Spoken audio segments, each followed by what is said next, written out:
이스라엘 백성들이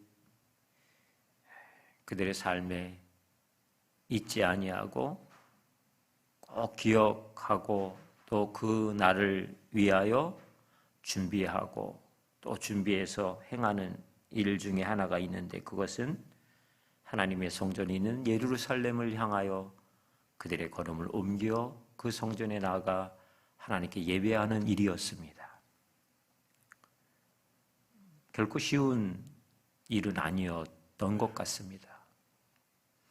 오늘 시편 121편의 표제는 성전에 올라가는 노래, 그 하나님을 예배하기 위해 그들이 가는 그 걸음은 결코 쉬운 걸음이 아니었다고 해요. 그 걸음의 한가운데서 예기치 않은 위험을 만나기도 하고 길의 강도를 만날 수도 있는, 어찌 보면 하나님을 예배하기 위한 그들의 그 걸음이 큰 위험을 만나게 되는 결과를 초래할 수도 있는 그 걸음이란 말이지요. 여러분 혹시 어떨까요? 하나님을 예배하기 위해서 그렇게 여러 달을, 아니 1년을 준비하여서 예물을 가지고 하나님 그 성전을 향해, 예루살렘의 그 성전을 향해 나아가는 그들이 혹여나 그 여정 가운데서 예루살렘에 도착도 하기도 전에 길에서 강도를 만나 거반 죽게 될 만큼 매를 맞고 하나님께 드리려고 했었던 예물조차 다 빼앗기고 그렇게 길거리에 쓰러지는 신세가 되었다고 한다면 여러분 어떨 것 같으세요? 되게 속상할 것 같지 않습니까? 다른 일도 아니라 내 개인의 어떤 일을 보기 위해 가려고 하는 그 시간도 아니었고, 하나님을 예배하기 위해서 가려고 하는 구별된 이 시간, 하나님께 예배한다, 이것이 그들이 그 위협을 무릅써야 하는 유일한 이유, 그런데도 불구하고 그 걸음 안에 생각지 않는 위협과 이런 어려움을 만나게 되었다라고 한다면요, 쓰러져서 온몸이 죽을 듯이 아프고, 그죠? 속상하고 화도 나고 어떤 생각이 들을까요?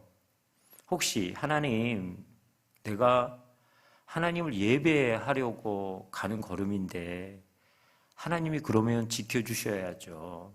하나님이 보호해 주셔야 되는 거 아닙니까?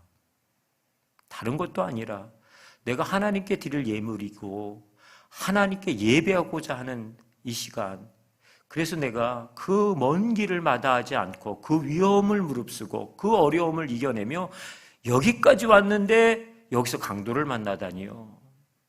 하나님 왜 저를 지키시고 보호하시지 않는 거예요? 혹시 그렇게 생각할 수 있을 것 같습니다. 우리가 믿음의 삶을 살면서 가장 큰 우리의 마음속에 갈등을 하게 될 때가 있다면 그건 바로 그런 상황 아닐까요?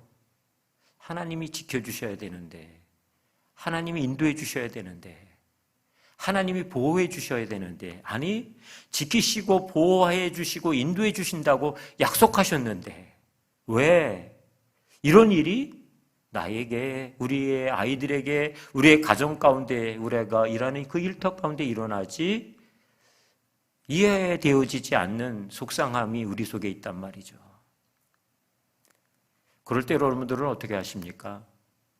여러분들은 어떻게 하세요? 그런 일을 만나게 된다면 여러분들은 어떻게 하세요? 분명히 그런 경험이 있으실 것 같았는데 그냥 시간이 지나가면 해결이 되나요? 주님의 뜻이 또 있겠지, 이렇게 다시 한번 우리 안에서 믿음을 추스리고 또 일어나는 시간들로 그렇게 회복되어지십니까? 어떠세요? 오늘 우리가 읽은 시편 121편 1절에서부터 8절인데요. 이 8절 안에 계속해서 반복적으로 등장하는 단어가 있잖아요. 여러분들이 이미 보셨어요? 지켜주시겠다고 하는, 지켜주리라. 이 단어가 계속해서 6번이나 반복적으로 등장해요. 이것은 하나님이 우리를 지켜주시겠다고 하는 약속, 한두 번의 반복적인 이야기가 아니라 반복의 반복을, 또 그 위에 반복을 더 해주시고 또 해주시는, 돌아서시다가 다시 또 그 이야기 하시는 거예요. 이쯤 되면 귀가 따가울 만하지 않습니까? 하나님 이제 그만 이야기하셔도 제가 충분히 알아들었어요. 하나님이 나를 보호하고 지키시고 인도하신다는 거 제가 너무 귀가 따갑게 듣고 또 들어서 알아요.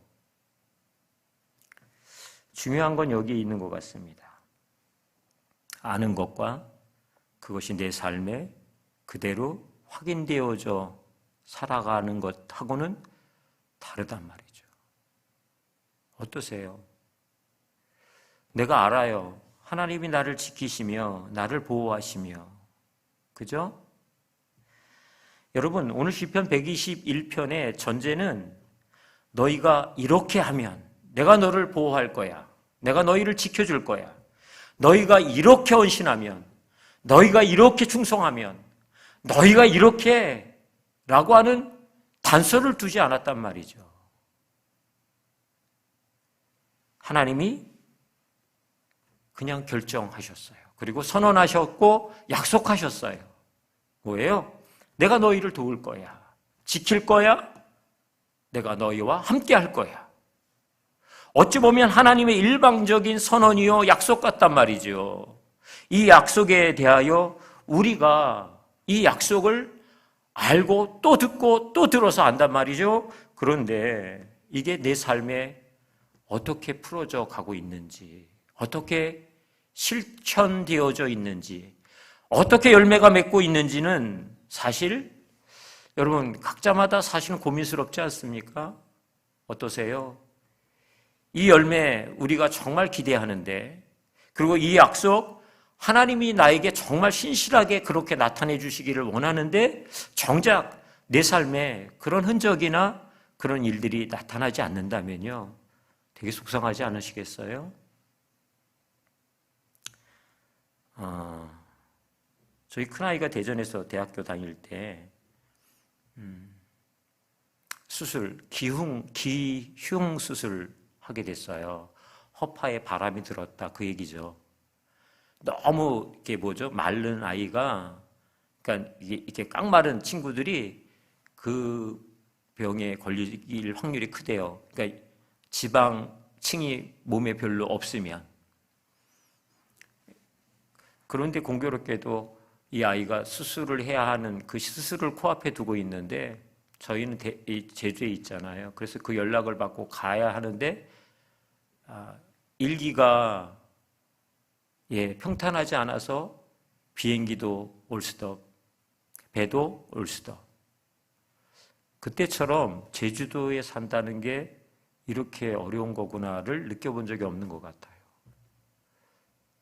부모가 돼서 이제 수술을 앞둔 이 녀석을 위해서 해줄 수 있는 일이 아무것도 없더라고요.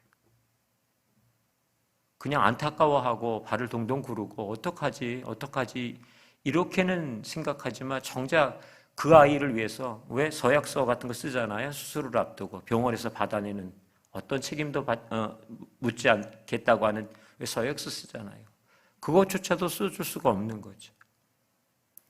너무 속상하더라고요. 부모가 돼서 자식을 위해 할 수 있는 일이 아무것도 없구나. 그게 우리인 것 같습니다. 정작 정말 우리가 정말 대단하고 많은 어떤 일들을 처리해 오고 나름 처세술과 그리고 그저 판단력과 일을 진행하는 진취적인 그저 여러 가지의 그 삶에 스스로 생각하는 능력들이 있지만 정작 우리가 할 수 있는 게 너무 없어요. 아무것도 없어요. 그때가 우리에겐 정말 필요하다는 생각이 들어요. 저와 아내가 그 시간에 할 수 있는 일은 하나님 도와주세요. 하나님 지켜주세요. 하나님 보호해 주세요. 그것밖에 없었던 거죠.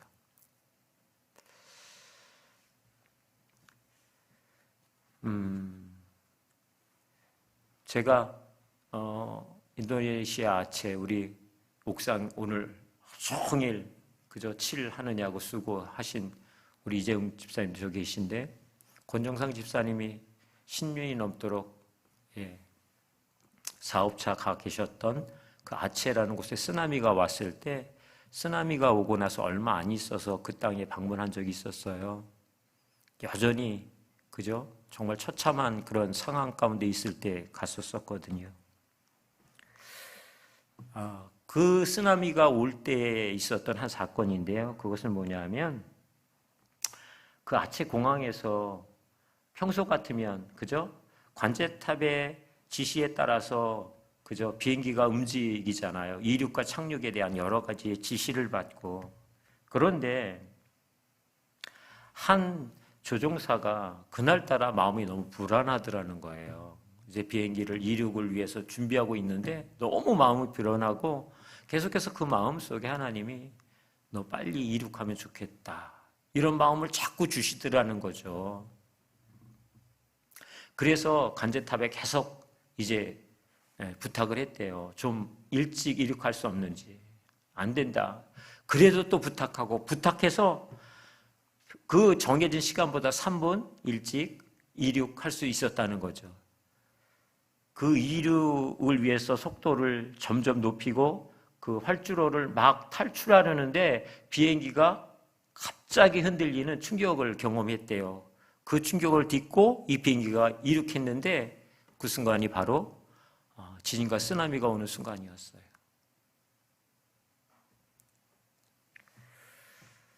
이런 간증 우리 많이 알고 있잖아요. 그죠? 이런 간증 정말 많이 알고 있어요. 그런데 여러분, 이렇게 기적 같은 하나님의 지켜 보호하시는 역사, 이런 은혜의 간증을 우리가 알지만, 이와 정반대되어지는 이야기들 우리 너무 많이 알고 있어요. 그렇죠? 우리의 생활 속에서 매일 경험하는 일 중에 하나일 수도 있습니다.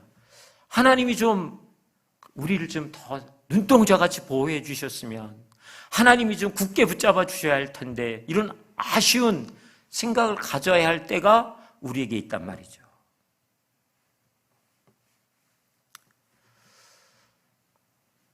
하나님이 아브라함에게 그의 나이는 계속해서 먹어가고 이제는 자녀를 둔다라고 하는 것에 대해서는 더 이상 기대를 이미 포기해 버렸던 그때에 하나님이 아브라함을 이끌고 그저 한밤중에 밖으로 나가시죠. 그리고는 하늘의 별을 보게 하세요.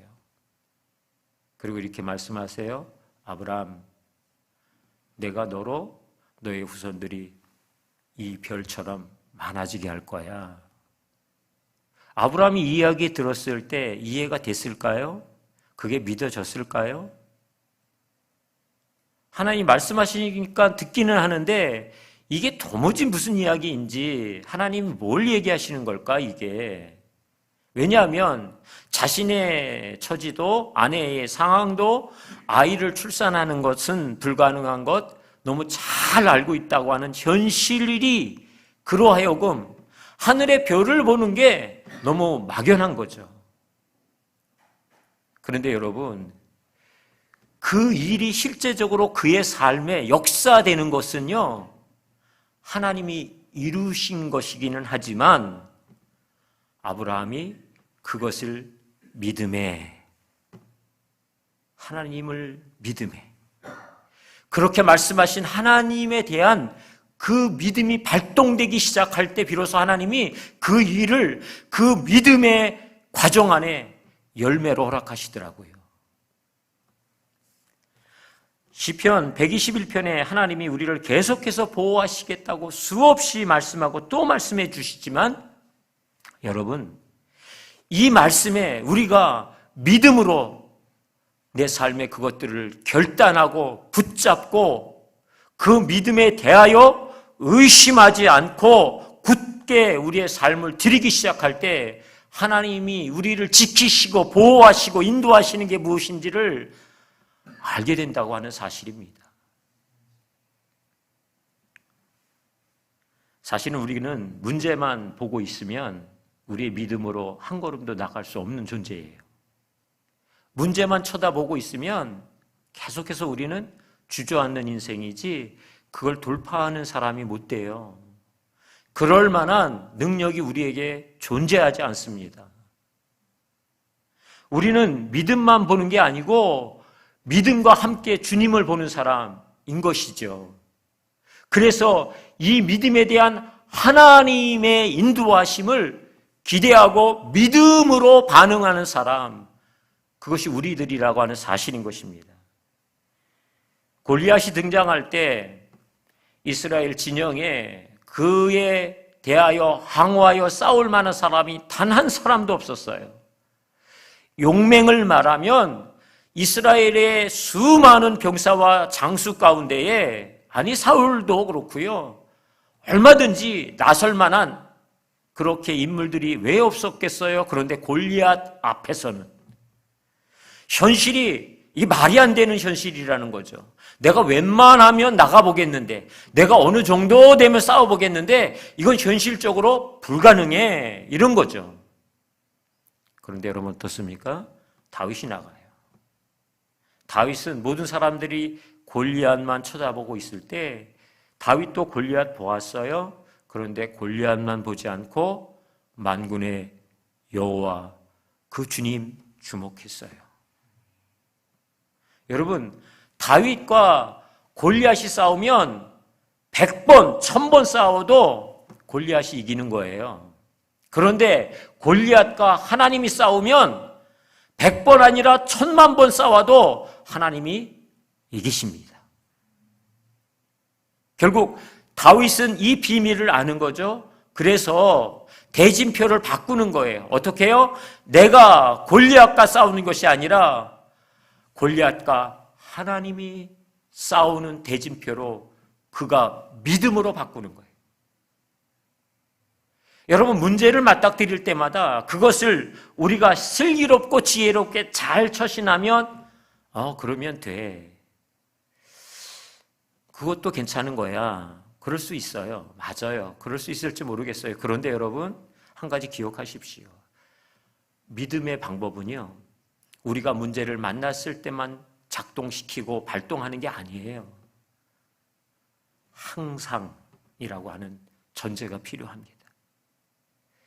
다윗이 왜 골리앗을 만났을 때 하나님의 이름으로 나가는데 그의 손에 칼이 들려있지 않았어요. 창이 들려있지 않았다고요. 뭐요? 물맷돌 그리고 조약돌 5개 들고 나갔어요. 그건 그가 늘 평소에 항상, 그죠? 어찌 보면 다른 어떤 것보다도 그의 몸에 늘 지니고 있었던 것이에요. 그리고 그것으로 양들을 돌보고 지키고 했었던, 평소에 그의 삶에 그냥 자연스럽게 있었던 일이라고요. 물매를 돌리는 게. 여러분, 이게 우리에게 필요해요. 하나님의 지키심이 우리 안에서 우리가 문제를 만났을 때에만 작동하기 시작하잖아요. 그러면 그게 삐그덕거려요. 잘 작동되지 않아요. 여러분, 기계가 오랫동안 그냥 내어버려 두고 놨다 어느 날 쓰려고 하다 보니까 이미 녹이 나서 그게 돌지 않을 수 있잖아요. 똑같아요. 우리의 믿음이라고 하는 것은요, 위기를 만나고 문제를 만나고 어려움을 만났을 때 그때 작동시키려고 하면요, 이미 녹이 나서 움직여지지 않는다니까요. 우리가 믿음을 발동시키고 싶어도 우리는 계속해서 하나님을 주목하지 않고 자꾸 문제만 본다니까요. 문제를 보기 시작하면서 우리는 더 이상 하나님을 주목하는 것, 그것에 대한 힘을 다 포기해버리고 만다니까요. 우리는 그래서 믿음이라고 하는 이 영역을 우리의 삶에 계속해서 작동시켜야 할 필요가 있는 사람들입니다. 그래서 믿음의 연습, 이렇게도 표현하잖아요. 연습해보는 거예요. 오늘 내 생활 속에서 이 믿음을 어떻게 사용해 볼까? 하나님의 보호와 인도하심과 지키심을 어떻게 내 삶에서 적용시켜보고 풀어내볼까? 그 연습하는 거예요. 일만 나고 발등에 불이 뻑 떨어져야만 그때 작동시키는 건 늦는다고요.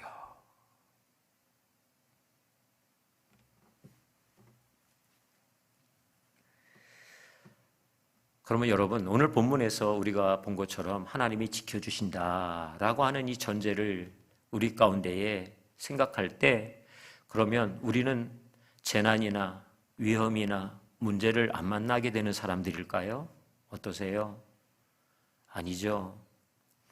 위험과 재난과 고난과 어찌 보면 내가 하나님에 대한 그 믿음을 작동시키며 사는 사람이기 때문에, 그죠? 우는 사자와 같은 원수는 우리에게 내가 아무리 믿음을 작동해도 너 거봐, 하나님이 너를 지키시지 못하잖아. 거보라니까 너 또 넘어졌지? 너 또 코 깨졌잖아. 제대로 되는 일 없지? 이럴 수 있어요.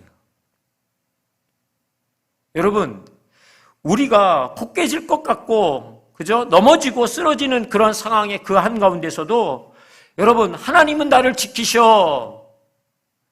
이 믿음의 작동을 멈추지 않을 때 하나님이 일하여 주십니다. 믿으십니까? 하나님이 일하여 주세요. 에이, 안 그런 것 같던데요.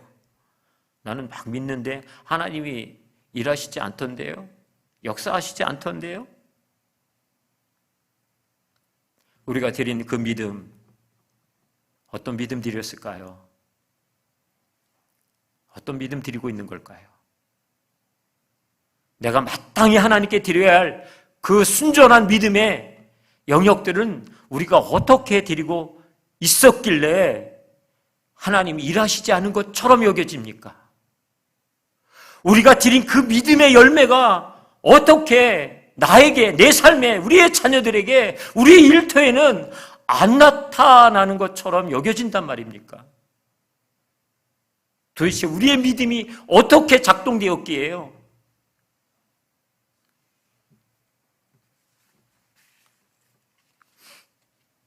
로마서 8장에 이렇게 말씀이 기록되어 있는데요.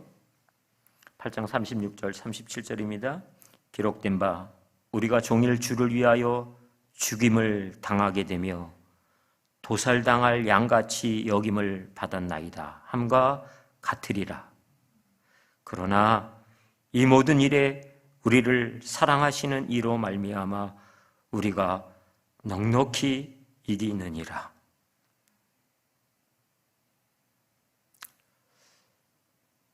이 이야기는 그냥 바울이 써본 이야기가 아닌 거죠. 현실의 이야기를 하고 있는 거예요. 실제를 말하고 있는 거예요. 종일 주를 위해서 죽임을 당하게 됐다. 종일 마치 도살할 양같이 여김을 받았다. 너의 운명이 이미 정해져 있어. 내가 아무리 날고 뛰어도 이 위협으로부터 너 벗어날 수 없어. 너 망한 인생이야. 너 소망 없다. 아무리 그래봤자야. 이미 정해져 있단 말이죠. 도살할 양. 그 운명을 어떻게 바꾸겠어요? 어떻게 살아나가겠어요? 그 죽음의 위협과 그 모든 상황으로부터 그것들을 어떻게 탈출해내겠느냐 말이죠. 그런데 여러분 아십니까? 이 모든 일에 우리를 사랑하시는 그 주님으로 말미암아, 나를 사랑하시는 하나님 때문에, 나를 사랑하시는 예수 그리스도 때문에 결국은 뭐예요? 이긴다. 이렇게 얘기하는 거예요. 그냥 이기지 않고 넉넉하게 이긴다.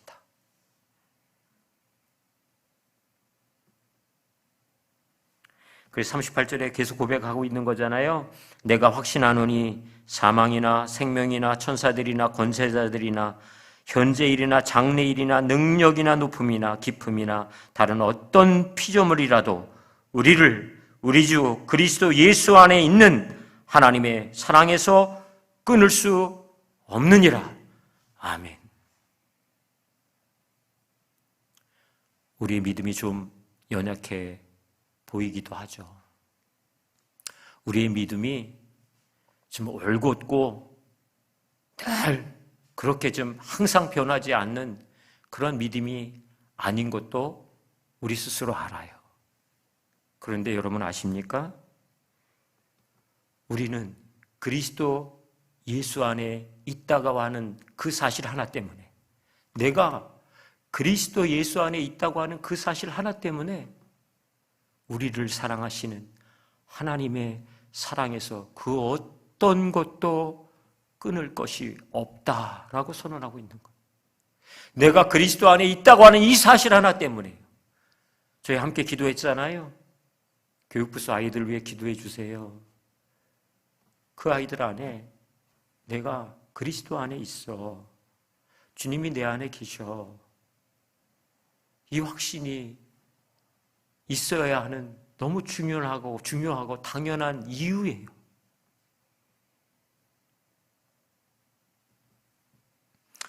요한복음 15장 6절에 이렇게 말씀하고 있잖아요. 사람이 내 안에 거하지 아니하면 가지처럼 밖에 버려져 마르나니 사람들이 그것을 모아다가 불에 던져 사르느니라. 내 안에 거하지 아니하면, 주님이 내 안에 거하지 아니하면, 내가 주님 안에 거하지 아니하면 이 사람은 어떤 사람이라고요? 말라질 수밖에 없다고요. 그리고는 밖에 던져져서 사람들에게 발피움을 당할 수밖에 없는 사람이라고 얘기합니다. 내가 주님 안에 있다, 이게 뭐예요? 주님을 향한 믿음의 작동을 계속해서 내 속에서 멈추지 않는 사람. 왜요? 내가 주님 안에 있는 게 분명하니까. 내 속에 주님이 계신 게 확실하니까. 너무나도 명확하고 분명한 그 사실 앞에서 어떻게 그 주님을 향해 내가 반응하고 믿음을 작동하지 않을 수 있단 말입니까? 그래서 그렇게 하는 거예요. 그런 사람들은 어떻게 된다고요? 많이 열매를 맺는다, 이렇게 얘기해요.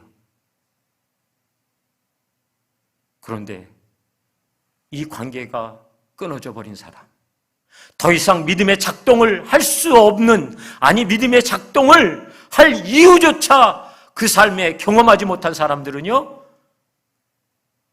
밖에 버려져서 마르며 사람들의 발에 밟히게 된다, 이렇게 얘기해요.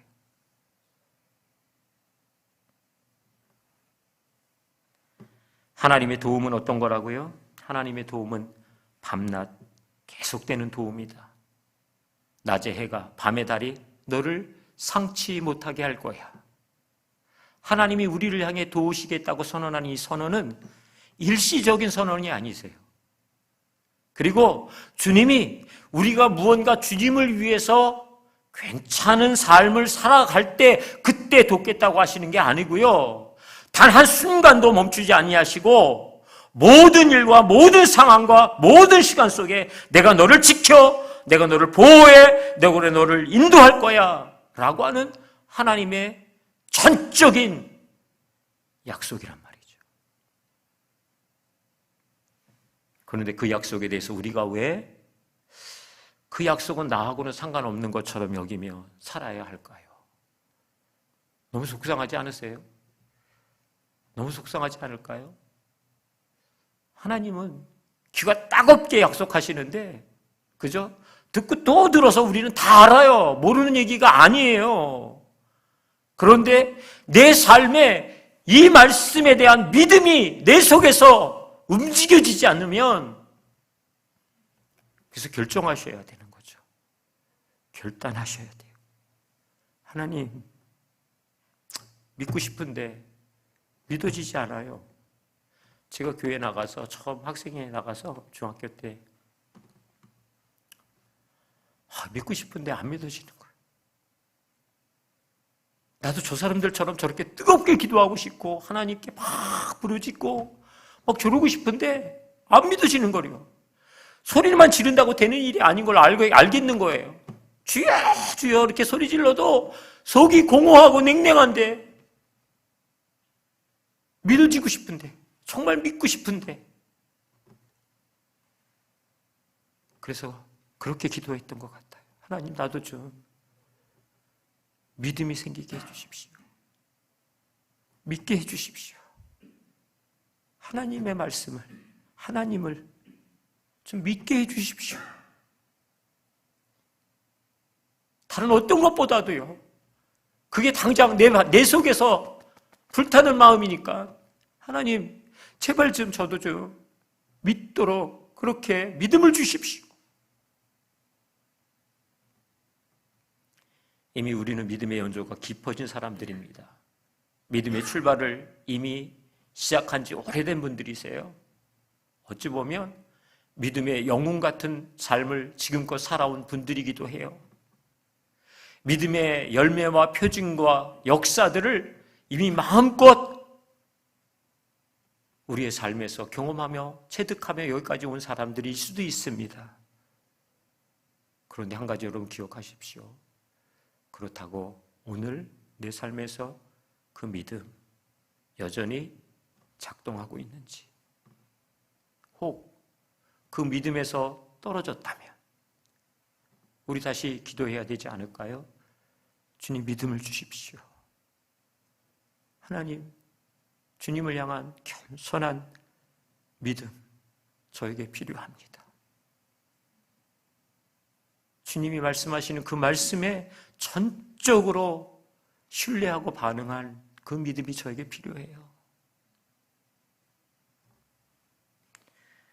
고린도서 4장 8절 9절입니다. 우리가 사방으로 우겨쌈을 당하여도 쌓이지 아니하며 답답한 일을 당하여도 낙심하지 아니하며 박해를 받아도 버림받지 아니하며 거꾸로 트림을 당하여도 망하지 아니하고 우리가 이 보배를 질그릇에 가졌으니 이는 심히 큰 능력은 하나님께 있고 우리에게 있지 아니함을 알게 하려 함이라. 아멘. 엄밀하게 얘기해서 내가 믿음이 좋아서 하나님이 일하시는 것인 것 같은데 돌아보니까 그것도 아니더라고요. 마치 나는 질그릇 같대요. 나는 그냥 질그릇 같아서 조금만 흔들어도, 조금만 충격을 줘도 금이 가고 깨지고 흔들리고 쏟아내는 사람이에요. 그런데 이 질그릇에 보배 같은 하나님이 함께 하신다. 그래서 그 능력의 힘이 큼이 너희에게 있는 것이 아니라 그 하나님께 있음을 너희가 알 때 비로소 너희가 어떠한 우겨쌈을 당하여도 우겨쌈 당하지 않게 되는 거야. 질그릇이 너희 때문이 아니라 너희 안에 있는 보배로운 영광스러운 하나님 아버지 때문이야 라고 하나님이 말씀하시는 것이죠.